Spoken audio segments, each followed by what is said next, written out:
Johannesburg, South Africa, with our leading lady in business, Sibongile Sambo.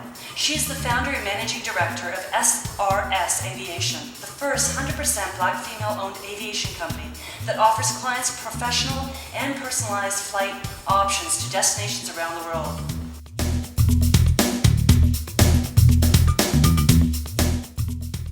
Now, you said this at the bottom of your email. Tell us what this means to you. And if someone receives an email from you in the next week, they'll see it there. It says, I know who I am. I know who I am not.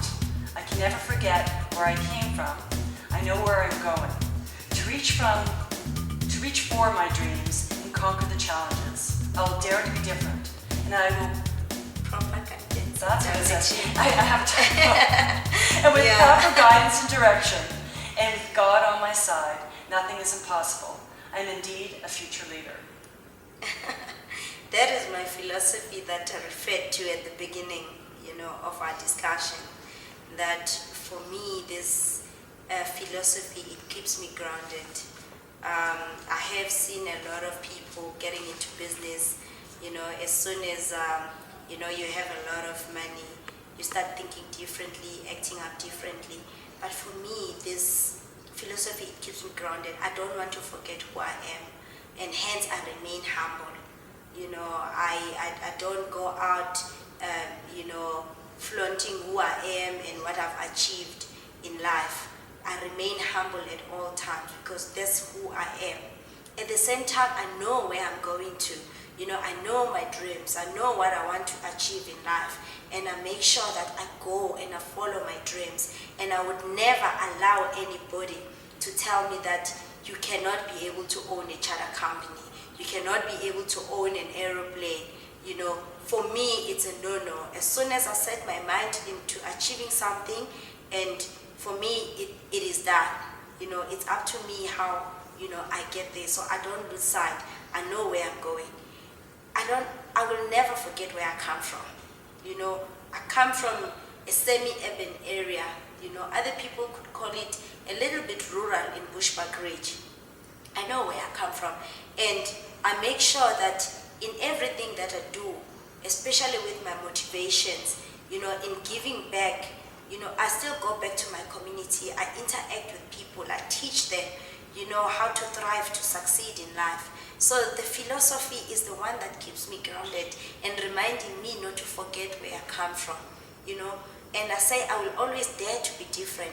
I am different because, as you can see, I'm the only black woman who owns this kind of business, most probably in the rest of Africa. I started SRS Aviation when most people thought, I cannot do it.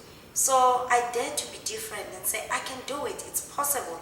If I have to go and sit in a chair with the chairman of Boeing and tell them that I want to supply you for your brand new aeroplanes, and somebody comes and tell me I can't do it, for me, no, I can do it. I fly, I go to Seattle, I meet the relevant team, and I say, please incorporate me, what can I do? What can I offer you for your brand new aeroplanes? You have to buy something from Africa. We buy a lot of these aeroplanes from you. What can you buy for me to empower me as a young entrepreneur? So the philosophy actually, confirms for me what is possible. And I believe that, when you get proper direction and guidance, and for me that is mentorship. When I grew up, we didn't have formal mentorship like we are giving to a whole lot of young people at the moment. It has been indirect, and we didn't know it was mentorship. But the children now, or the upcoming youth and future leaders, they are lucky to have us who take time and actually go and motivate them and mentor them. So I'm saying, with proper guidance and direction, there is nothing that is impossible. And I'm a Christian, so when I say with God on my side, I have that faith.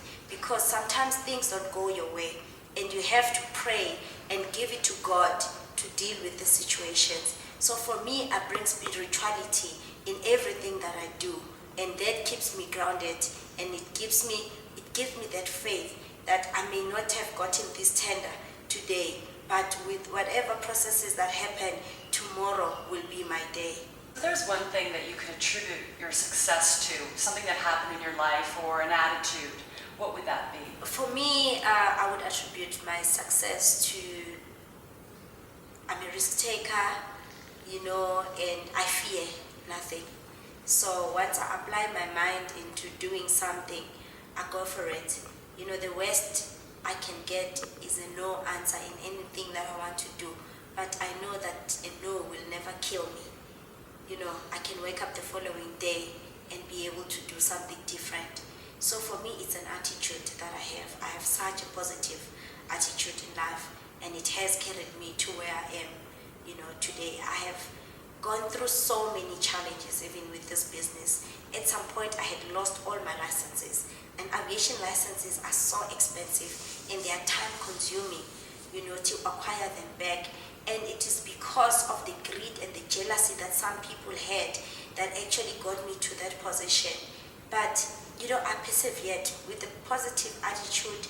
I woke up one day, I dusted myself and said, hey, this is where I belong. This is my industry. I cannot, do something else. This is where I belong. So for me, this good attitude and persevering, and just being passionate about what I do, it has carried me to where I am today. What does success mean to you? Success means a whole lot of things to me. One is achieving your goals. You set up a goal, you travel the road, and you achieve what you set to achieve. For me, that's success. Secondly, as you travel the road, you impact somebody's life in a positive way, and you get that feedback. For me, it's success. The other thing is being able to give back to your community. Not only financial, you can give your time, you can give your wisdom, you can give, in many different ways that will impact somebody's life in a positive way. For me, that is success. What leadership lessons would you have for someone who leads a project or an initiative? Do you have 3 leadership lessons you can impart? Yes, definitely. One of the lessons is that research your product or your project prior to embarking. Make sure that you understand the team that you'll be working with on the project.